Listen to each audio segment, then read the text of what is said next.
오늘 하나님이 저희들에게 주시는 시편 말씀 제가 한국어로 다시 한번 읽도록 하겠습니다.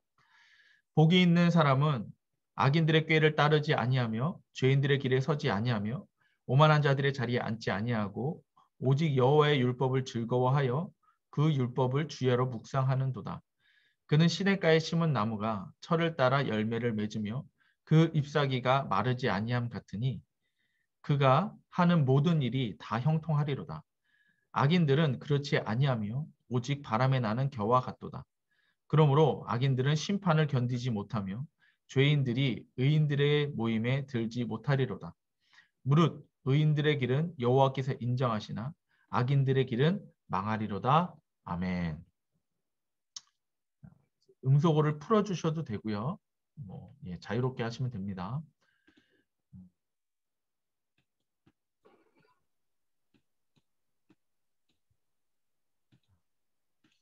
오늘 말씀의 제목 저를 따라해 주시면 감사하겠습니다. 하나님이 인정하시는 복이 있는 사람. 하나님이 인정하시는 복이 있는 사람. 다시 한번. 하나님이 인정하시는 복이 있는 사람. 하나님이 인정하시는 복이 있는 사람. 네. 자, 우리가 이제 인간의 기준, 또 하나님의 기준 이런 것들을 가지고 이제 말씀을 보려고 하는데요. 제가 기준이라고 하는 그 단어를 한번 찾아보았습니다. 그랬더니 기준이라고 하는 뜻이 기본이 되는 표준, 사물의 정도나 성격 따위를 알기 위한 근거라는 거예요. 그러니까 우리가 어떤 행동을 할 때에 근거가 되는 것을 기준이라고 한다라는 거예요. 그래서 한문을 찾아봤더니 터 기자에 수증기 준자라고 하네요. 그래서 터가 되는, 기초가 되는 법이나 법도 이것을 이제 기준이라고 합니다. 우리도 삶을 살면서 우리 나름대로의 기준을 가지고 살아갑니다. 그렇죠? 그래서 그 기준이 어디에 있느냐? 먼저 인간의 기준은 인간 양심에 있다라는 거예요. 어디에 있다고요? 인간의 기준은 어디에 있다? 인간 양심에 있다. 네. 자기 자신이 지금까지 살아오면서 양심에 걸리지 않는 것을 가지고 기준을 삼는다는 거예요. 내가 옳다라고 하는 것을 가지고 산다라는 거예요. 그럼 그 양심을 또 한번 찾아봤더니 옳고 그름을 알고 옳은 것을 따르려고 하는 마음, 이게 양심이래요. 그러니까 인간 모두에게는 자기가 생각하기에 옳은 것이 있고 그 옳은 것을 따르려고 하는 마음이 있다라는 거예요. 그게 바로 양심이라는 거예요. 양심. 그래서 이 양심도 찾아봤더니 한문을 찾아봤더니 좋을 양자의 마음 심자라예요. 그러니까 우리들의 마음 속에 좋다라고 하는 것을 따르려고 하는 마음, 그게 양심이라는 것입니다. 그러니까 인간은 일반적으로 자기 양심을 가지고 있고 양심의 기준을 가지고 있고 그 양심의 기준에 맞추려고 노력하며 산다라는 거예요. 그래서 우리 자녀들 한번 보십시오. 우리 자녀들은 무엇을 따라 행동하는 것 같아요? 무엇을 따라 행동하는 것 같아요? 자기 양심에 따라. 그러니까 우리 아이들의 양심은 뭐냐라는 거죠. 우리 아이들이 양심이 있는 것 같아요? 없어요. 생각으로. 그렇죠. 어머니들 다 도리도리 하고 계셔. 자기 기준이지. 다들 도리도리 하고 계셔. 양심이 없는 것 같대. 맞아요. 왜? 양심이 뭐가 옳은지 뭐가 옳지 않은지를 아직 모르는 거예요. 그러니까 아이들이 악하지는 않죠. 그렇죠? 네. 아이들이 악하지는 않아요. 근데 양심은 없어 보여. 무슨 얘기냐? 무엇이 옳은지 무엇이 그른지 아직 모르는 겁니다. 양심이 없는 게 아니에요. 이제 아시겠네. 그러니까 양심을 잡아가면 되는 것입니다.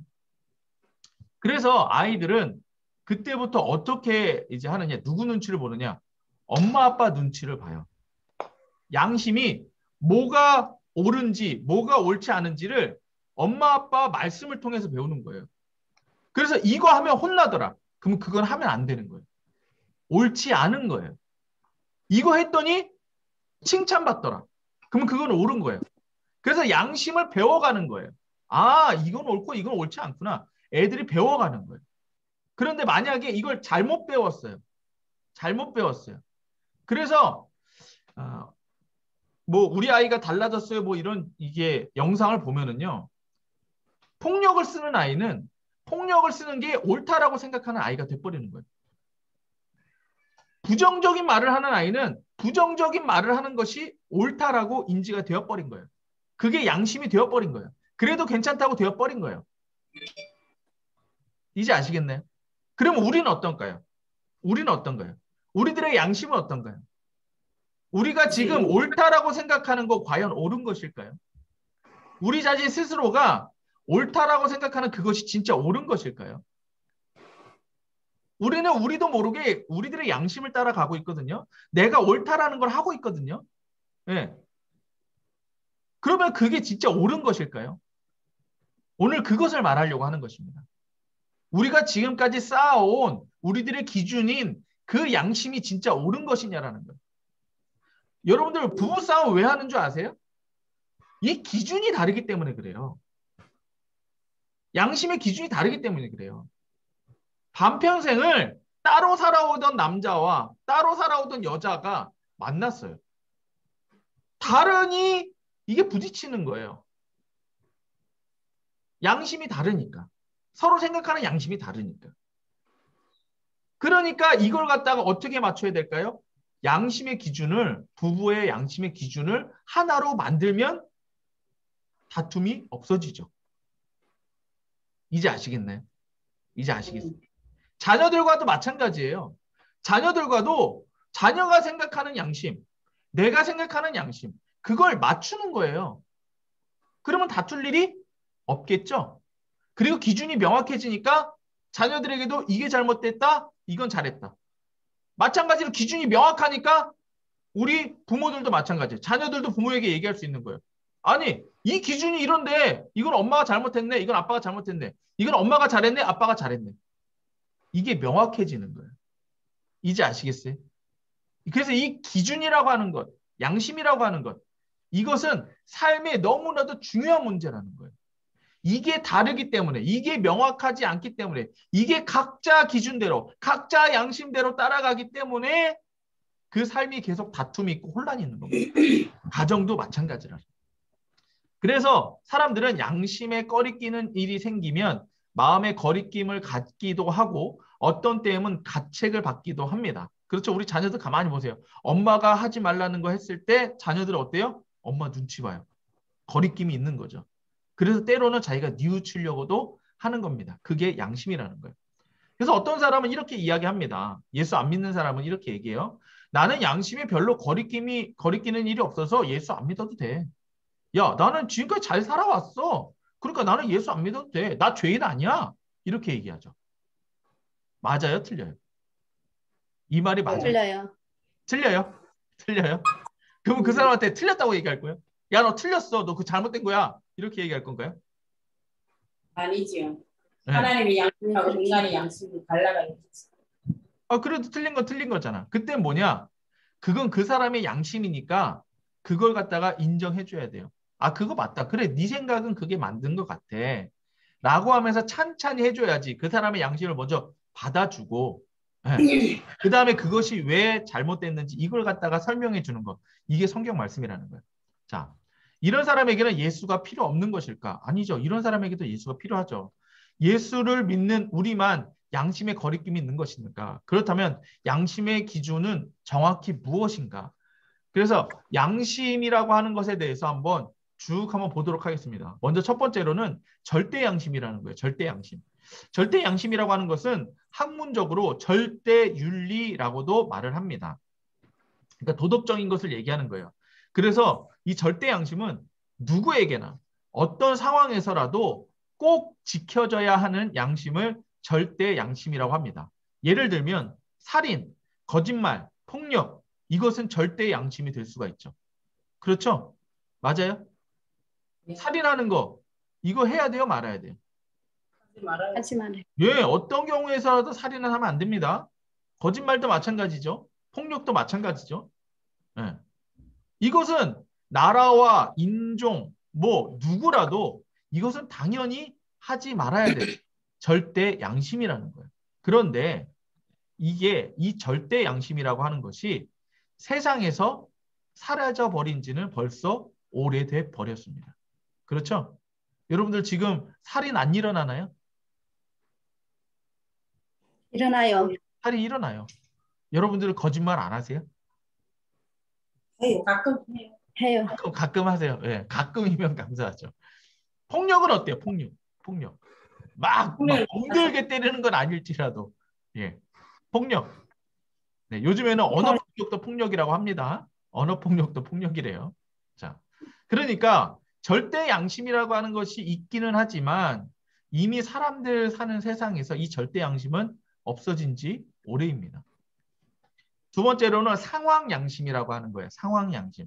상황 양심이라고 하는 건 뭐냐? 절대 양심이 상황 양심으로 바뀌어 버렸다는 거예요. 무슨 얘기냐? 상황에 따라 그 양심의 기준이 바뀌는 거예요. 예를 들어서 아까 살인하지 말라고 그랬어요. 살인하면 안 돼요. 그건 진짜 절대 양심이죠. 그렇죠? 근데 이 양심은 예를 들어서 살인하지를 원치 않지만 전쟁에 나간 군인이라면 살인을 해야 한다라는 거예요. 네. 맞아요? 맞아요? 네. 예. 네. 살인하면 안 돼요. 근데 상황이 전쟁이야. 전쟁 상황이야. 그리고 만약에 우리 뭐 덕수형제도 있지만 누가 우리 가족을 죽이려고 해요. 사람들이 우리 가족을 죽이려고 해. 그거 가만둬야 돼요? 절대 양심이니까 그냥 가만둬야 돼요? 아니죠? 아니에요. 지켜야겠죠? 예. 그 사람을 죽여서라도 내 가족 지켜야겠죠? 이게 상황 양심이라는 거예요. 그래서 오히려 이 상황 양심에서는요. 전쟁에서 사람을 많이 죽여서 승리를 이끈 사람은 훈장도 받아요. 그렇죠? 훈장도 받고 합니다. 폭력도 역시 아까 제가 말씀드린 대로 나 자신을 지키기 위해 호신술을 배우는 상황 양심이라는 거예요. 세 번째로는 시대적 양심입니다. 이 시대적 양심은 시대에 따라 또 양심이 바뀐다는 거예요. 자, 중국은 어떤지 모르겠어요. 근데 한국은 진짜 저가 어렸을 때까지만도 여자분들이 담배 핀다? 전 상상도 못했거든요. 여자들이 담배 핀다 상상도 못했어요. 근데 요즘에는요. 한국 거리에서요. 골목 조금만 가면은요. 여자들이 그냥 담배 피우고 있어요. 자, 똑같아. 예, 예. 그러니까 지금 이게 뭐예요? 이게 시대적 양심이라고 할 수 있겠죠. 예전에는 여자가 담배 피기만 해도 예, 담배를 펴서 걸리기만 해도 뭐 머리끄댕이를 잡고 막 그랬었어요. 근데 지금은 어때요? 그냥 길거리에서 담배 펴요. 상관없어요. 누구도 뭐라고 못해요. 그게 뭘까요? 이런 걸 시대적 양심이라고 합니다. 또 이제 한국도 법이 아예 바뀌었어요. 이전에는 결혼한 사람이 다른 남자, 다른 여자 만나면 법적으로 그것은 걸렸었어요. 근데 이제는 어때요? 뭐 그냥 우스갯소리로 그러더라고요. 애인 없으면 결혼한 사람이 애인이 없으면 바보다. 뭐 이런 얘기까지 나온다고 하더라고요. 네. 이렇게 시대에 따라서 또한 그 양심이 바뀐다는 거예요. 마지막으로 네 번째는 이제 지역적 양심입니다. 지역적 양심. 이건 뭐냐 이제 한국 다르고 중국 다르고 미국 다르고 일본 다르다는 거예요. 자, 여러분들 제가 예전에 일본에 갔는데요. 저는 이제 뭐 혼탕까지는 안 가봤는데 일본에 갔더니 목욕탕을 이제 선교사님이 이제 모시고 가더라고요. 그래서 이제 따로 들어갔어요. 남탕, 여탕을 따로 들어갔는데 보니까 이렇게 천장이요 뚫려 있어요. 천장이 뚫려 있어요. 이렇게. 그래서 여탕에서 하는 소리가 다 들리더라고요. 그래서 저는 그게 너무 민망했거든요.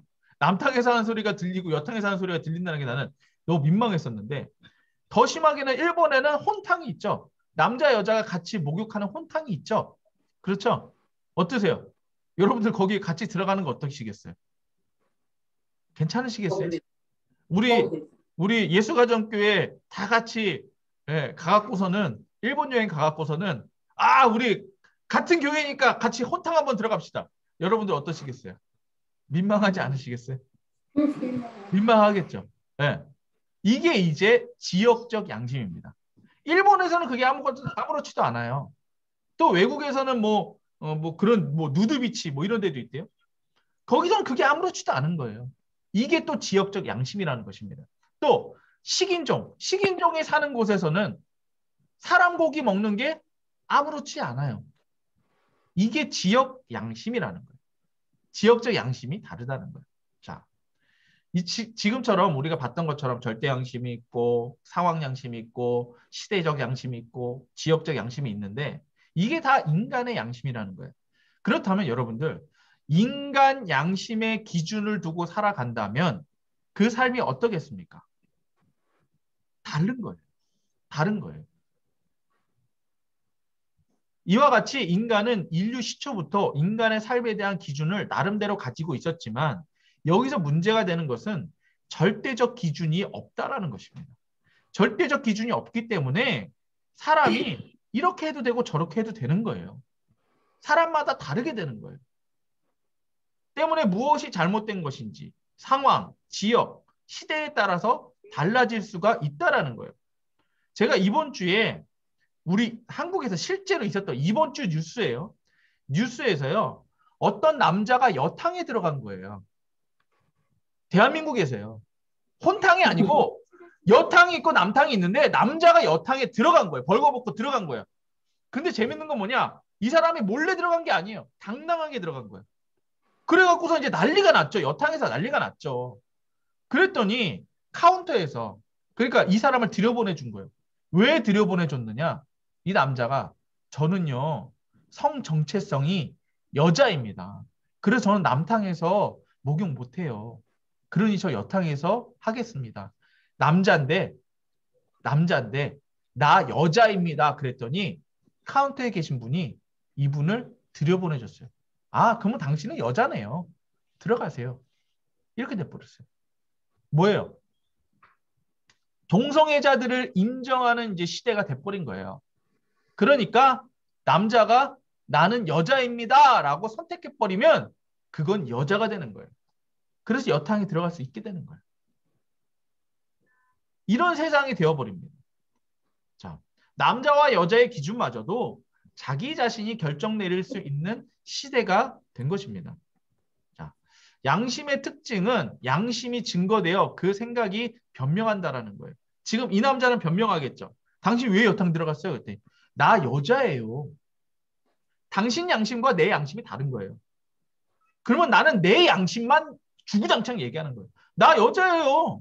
나 남탕 못 들어가요. 나 여자야. 그러니까 난 여탕 들어가야 돼.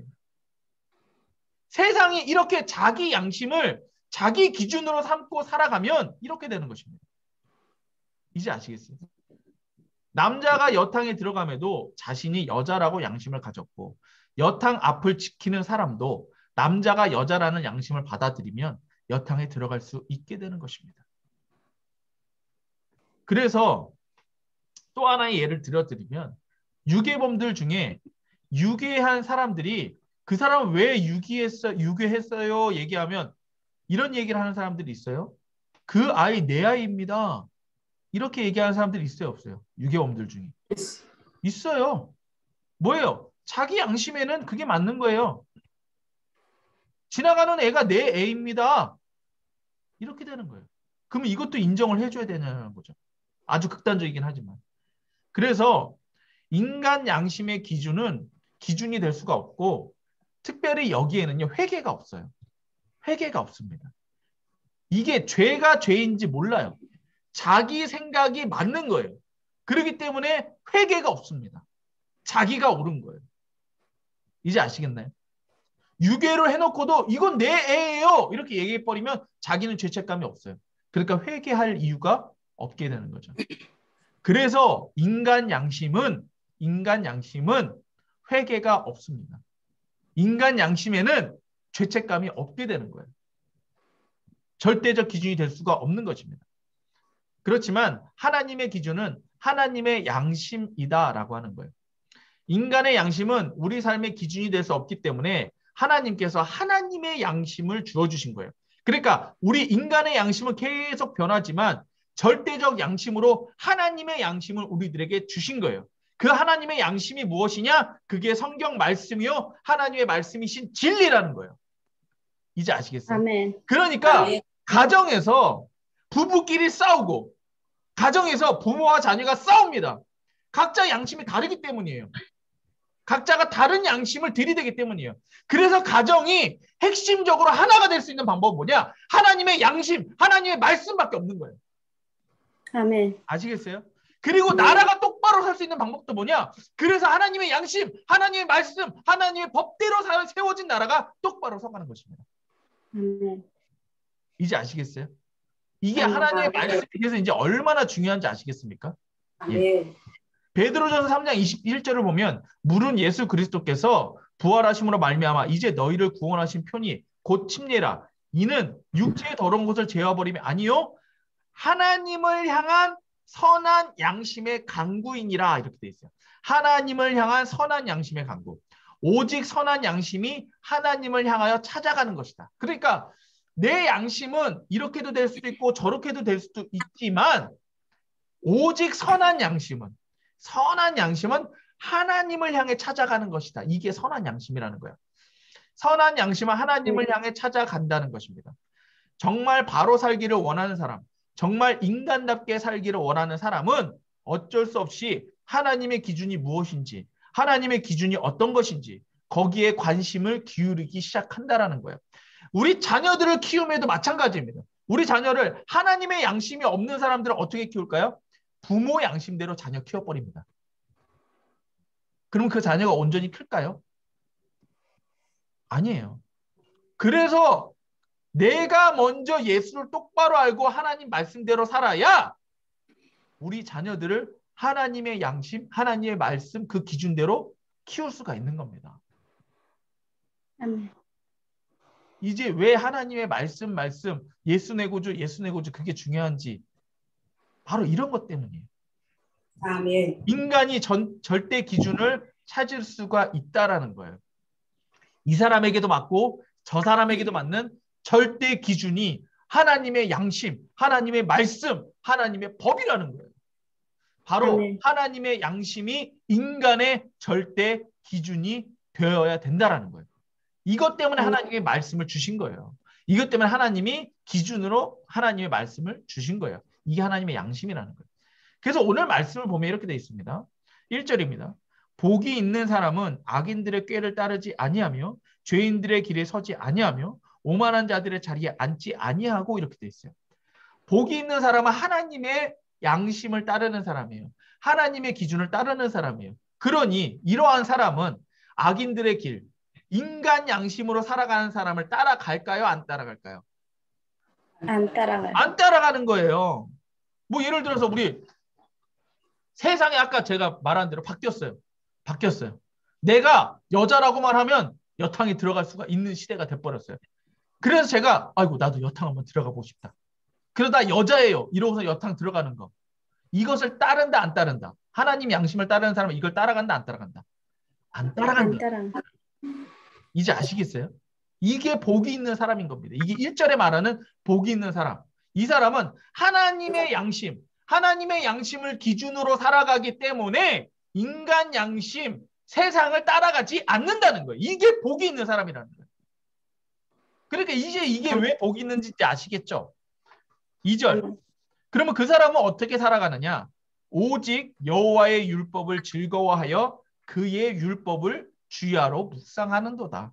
왜? 내가 하나님의 양심을 계속 나에게 두지 않으면, 하나님의 말씀을 계속 내 안에 두지 않으면 어떻게 된다라는 거예요? 나도 모르게 인간 양심을 따라간다라는 거예요. 사람들의 말을 따라간다라는 거예요. 그러니 어떻게 한다? 주야로 하나님의 말씀, 하나님의 양심인 율법을 주야로 묵상하는 거다. 이제 아시겠어요? 이제 아시겠어요?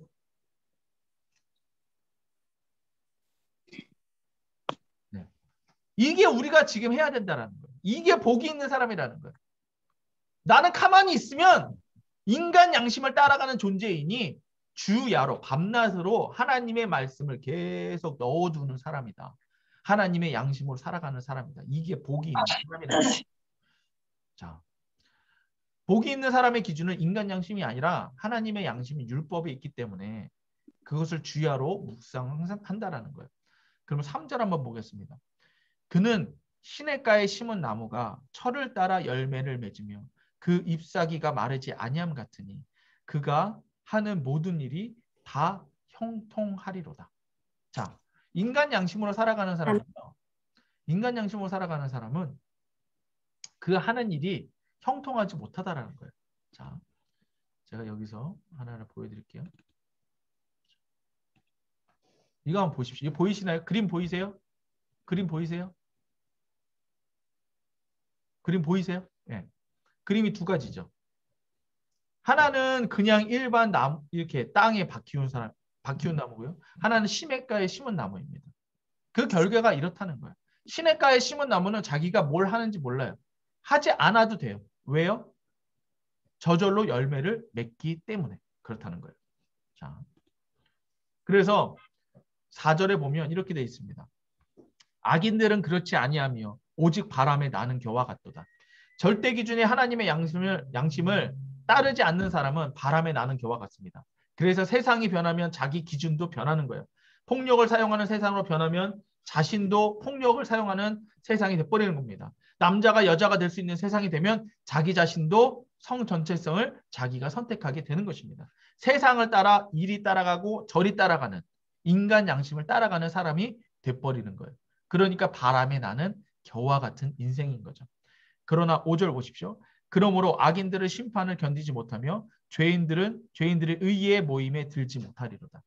자, 이러한 사람은 그래서 절대적인 하나님의 기준, 양심에 따라서 심판받게 되어 있다는 거예요. 하나님의 말씀을 절대 기준으로 사는 사람은 천국으로 가지만 절대 기준이 없이 인간 양심으로 사는 사람은 지옥에 가버린다는 거예요. 그래서 이들의 삶은 우리와 같을 수 없다라는 것입니다. 그래서 마지막 6절. 무릇 의인들의 길은 여호와께서 인정하시나 악인들의 길은 망하리로다. 절대 기준을 계시하신 하나님은 이 모든 일의 심판자이기 때문에 심판자는 법대로 심판하십니다. 하나님께서는 하나님의 양심, 법, 진리를 계시하셨습니다. 하나님의 말씀으로 계시하셨습니다. 이를 따라 심판하시는 분이십니다. 하나님의 말씀대로 사는 사람은 하나님께서 인정하시나 하나님의 말씀을 버리고 인간의 양심으로 살아가는 사람은 망하게 되어 있습니다. 그래서 하나님의 말씀을 따르는 것이 복인 것입니다. 그래서 이 하나님의 말씀대로 우리들에게 주신 것이 뭐냐? 그게 예수 그리스도라는 거예요. 요한복음 3장 16절에서 18절. 하나님이 세상을 이처럼 사랑하사 독생자를 주셨으니 이는 그를 믿는 자마다 멸망하지 않고 영생을 얻게 하려 하심이라. 하나님이 그 아들을 세상에 보내신 것은 세상을 심판하려 하심이 아니요 그로 말미암아 세상이 구원을 받게 하려 하심이라. 그를 믿는 자는 심판을 받지 아니할 것이요 믿지 아니하는 자는 하나님의 독생자의 이름을 믿지 아니함으로 벌써 심판을 받은 것이니라. 심판을 받지 않는 것이 복입니다. 구원을 받은 것이 바로 복입니다. 돈이 좀 없어도 하나님의 양심대로 사는 것이 복입니다. 지금 일이 좀 풀리지 않는 것 같아도 하나님의 양심으로 사는 것이 복이라는 거예요. 그러나 지금 일이 풀리지 않는 것 같지만 이러한 자들은 오늘 말씀에서처럼 시냇가에 심은 나무처럼 때가 되면 반드시 열매 맺게 되어 있습니다. 이게 예수 믿는 자들의 복이라는 거예요. 마지막 날에는 예수께서 다시 오셔서 심판으로부터 구원하시고 위로하시고 칭찬하시며 예수님과 영생하는 복을 받게 되어 있다는 것입니다. 이것이 하나님께서 예수 믿는 자에게 주신 복인 줄로 믿습니다. 아멘. 기도하고 끝내겠습니다.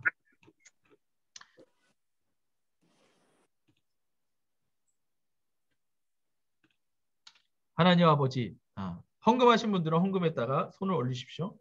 하나님 아버지, 오늘도 저희가 예배에 나오며 하나님 앞에 헌금으로 믿음을 고백합니다.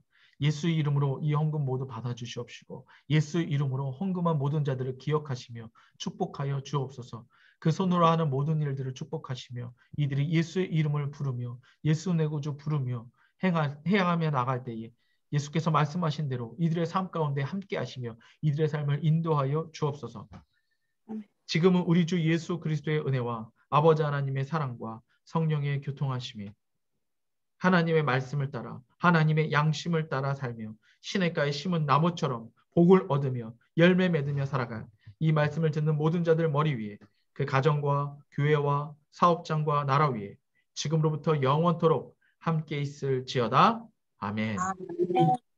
하나님께 감사의 박수 올려드리겠습니다. 예수 내 구주. 수고하셨습니다. 감사합니다. 종료하겠습니다.